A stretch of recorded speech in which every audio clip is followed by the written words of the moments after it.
Olá, eu sou o professor Matheus, professor de História, e eu vou trazer um conteúdo muito importante do primeiro ano do ensino médio para todos vocês, que é a crise do século XIV, né, que ficou conhecido na história como a crise da Idade Média. Né?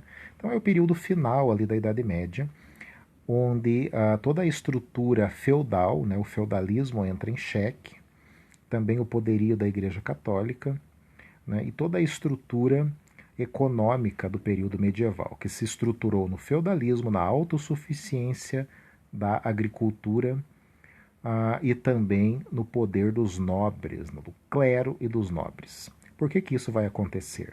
No século XII, nós tivemos as cruzadas medievais. As cruzadas medievais elas foram financiadas pela igreja, mas também tiveram um interesse muito grande dos senhores feudais, né? Porque as cruzadas elas culturalmente recuperariam a Terra Santa, que foi a região onde Cristo viveu, que durante aquele período estava nas mãos dos muçulmanos, que para os cristãos medievais eram considerados infiéis. Esse fundo religioso, esse fundo cultural, na verdade foi uma justificativa muito importante para simplesmente a apropriação dos europeus de regiões ricas, né, de terras férteis, algo que de certa forma era muito precário na Europa. Porque quando nós pensamos a Europa medieval, né, esqueçam essa visão de Europa que nós temos hoje. Né? A Europa medieval era uma Europa que passava fome. Né? Muito embora o feudalismo buscasse propiciar a autossuficiência, o abastecimento de cereais, de tudo que se produzisse na terra, isso não acontecia. Em toda a sociedade agrária que depende da produção agrícola, o clima é um fator muito importante. Então, todas as vezes que havia muita seca ou muita chuva, ou invernos muito rigorosos, a produção de alimentos era insuficiente e a fome era uma constante. Algo que não ocorria em outras regiões, como por exemplo o Oriente Médio, né, também o Extremo Oriente, como a Índia, a China e o Japão. Contudo, como nós ocidentais estudamos muito pouco essas regiões, se estuda muito pouco a história não europeia, geralmente nós não temos muito conhecimento dessas outras civilizações. Mas eram civilizações muito mais desenvolvidas do ponto de vista técnico do que o Ocidente.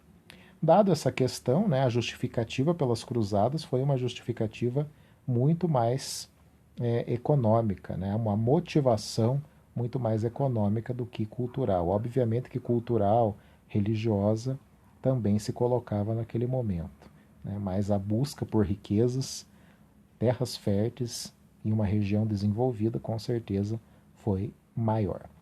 Contudo, os ocidentais, os europeus, eles perderam as cruzadas. Né? Nós tivemos 8 cruzadas lá no século XII e os cristãos foram derrotados pelos muçulmanos nessas 8 cruzadas.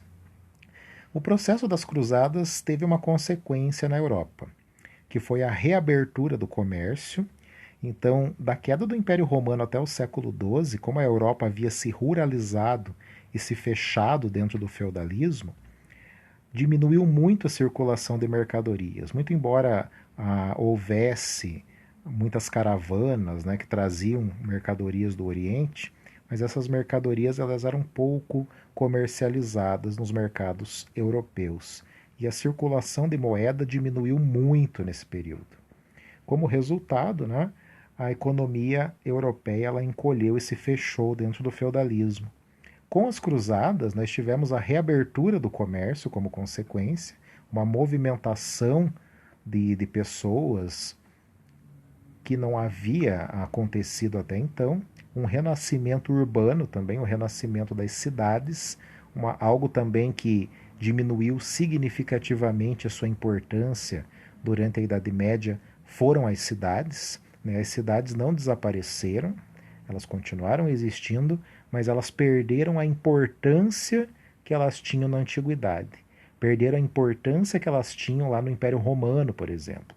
Porque para fugir das invasões germânicas, posteriormente das invasões nórdicas no século X e no século XI, boa parte das pessoas se refugia no campo. e busca proteção, né? A proteção dos mandantes locais, dos proprietários locais, que é o caso lá do feudalismo, né?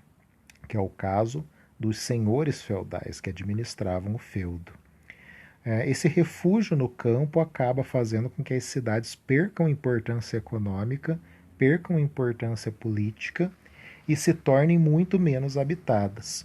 Após o século XII, após o período das cruzadas com o renascimento comercial, nós vamos ter uma urbanização muito significativa dentro da Europa. Principalmente na Itália, no norte da Itália e na França. Né? O comércio reaviva a urbanização e o crescimento das cidades. Nesse sentido, né, nós vamos ter uma demanda muito maior e uma circulação de pessoas muito maior nessas cidades europeias.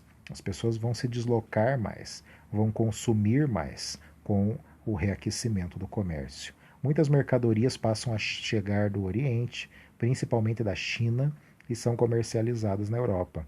Como resultado, nós vamos ter uma circulação de moeda, de papel moeda muito maior, né? E nesse período uma figura muito importante ela renasce.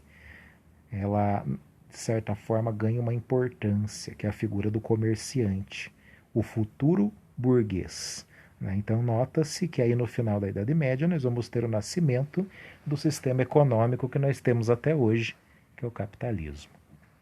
Mas o que leva essa Europa que estava renascendo das cinzas medievais a entrar no colapso do século XIV? Em primeiro lugar, a Guerra dos 100 Anos. Uma guerra por disputa de poder que aconteceu entre o trono inglês e o trono francês, ou seja, entre a Inglaterra e a França. Claro que foi uma guerra que não necessariamente ela durou 100 anos ininterruptamente. Né? Ela foi de 1337 até 1453. Ela teve intervalos, longos intervalos. Mas o conflito durou mais de 100 anos até, né? 100 anos, aí 110 anos. E nós tivemos períodos aí muito sangrentos dessa guerra. Né? Os ingleses eles conquistaram o norte da França, eles conseguiram vencer os franceses por vários momentos, até os franceses reagirem. Os franceses conseguiram reagir em meados aí do século XV, com uma figura muito importante, que é a Joana d'Arc, né? Uma mulher, o que não era nada comum lá naquele período, uma mulher comandar um exército, mas ela passa a ter várias vitórias sobre os ingleses, até o momento que ela é capturada pelos ingleses. Quando ela é capturada pelos ingleses, ela é presa e ela é julgada como bruxa e morre queimada na fogueira. A Joana d'Arc é uma figura muito importante, que foi canonizada, inclusive, é uma das santas mais importantes hoje da Igreja Católica. Mas a Guerra dos 100 Anos ela causou aí consequências, né, como toda guerra. Né? Fome, por exemplo. Como não haviam exércitos permanentes naquela época, né, os estados nacionais eles não eram organizados como eles são hoje, não havia território definido como nós temos hoje. Hoje nós temos o exemplo do Estado-nação, né, com território definido, exército permanente, moeda única, idioma em comum, né, toda a estrutura administrativa do Estado-nação hoje. Lá no final da Idade Média não havia o Estado-nação ainda, o Estado-nação estava se formando. Havia o reino da Inglaterra, o reino da França. Não havia exército permanente. Quando havia guerra, quem era recrutado? Todos os súditos. Entre esses súditos, os camponeses. Os camponeses eram recrutados, contudo, quem iria lavourar a terra? Quem iria produzir alimentos? Quando boa parte dessa mão de obra estava na guerra. Qual foi o primeiro grande impacto da Guerra dos 100 Anos? A fome. Porque além da falta de mão de obra, houve nesse período uma devastação muito grande de vastas regiões onde se produziam alimentos. A guerra trouxe de certa forma, então, a fome. Né? E somado com essa fome, uma epidemia, a peste bubônica. Peste bubônica, que ficou conhecida também como peste negra. Essa peste, ela vem da pulga do rato. A pulga do rato, ela causa, né, essa infecção, essa doença que dizimou aí em torno, calcula-se hoje, 2,5 milhões de pessoas, para mais ou para menos. E, somado às condições sanitárias da Europa medieval, a doença se dissipou rapidamente. Na Idade Média, nós não tínhamos a higiene que nós temos hoje, nós não tínhamos água tratada, não tínhamos esgoto tratado, não havia coleta de lixo, não havia o conhecimento bacteriológico que nós temos hoje, não havia uma noção de saúde e de higiene como nós temos hoje. O resultado de tudo isso foi a propagação rápida da doença e a morte de milhões de pessoas, né? Então, somado à guerra, a fome e a devastação pela peste, toda a Idade Média entra em colapso. Toda a estrutura econômica, política e social construída durante os 1000 anos da Idade Média entra numa profunda crise durante esse século XIV.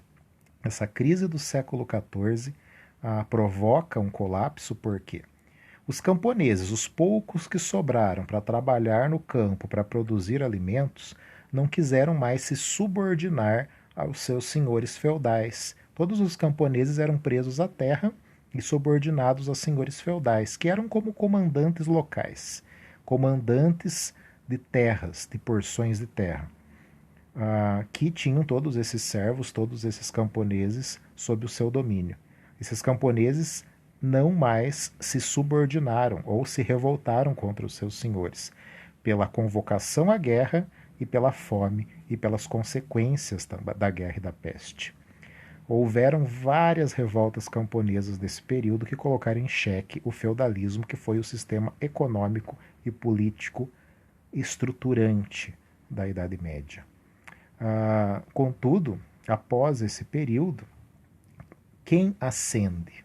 Alguém que já estava lá desde o período das cruzadas, com a urbanização e com o renascimento urbano, ganhando aí um protagonismo dentro da Europa. Quem vai ocupar esse lugar deixado vago do colapso do feudalismo? O comerciante, que enriquece cada vez mais com a venda de especiarias, com a venda de produtos que vêm do Oriente. O comércio vai recuperar essa Europa devastada aí do século XIV. E a recuperação da Europa por meio do comércio, o fortalecimento do comerciante, faz se estruturar uma figura nova, protagonista dentro dessa transição da Idade Média para a Idade Moderna. Essa figura é o burguês, que vai alavancar o modelo econômico que nós temos até hoje, que é o capitalismo. Ok? Então espero que vocês tenham gostado dessa explanação e aproveitem bastante esse conteúdo.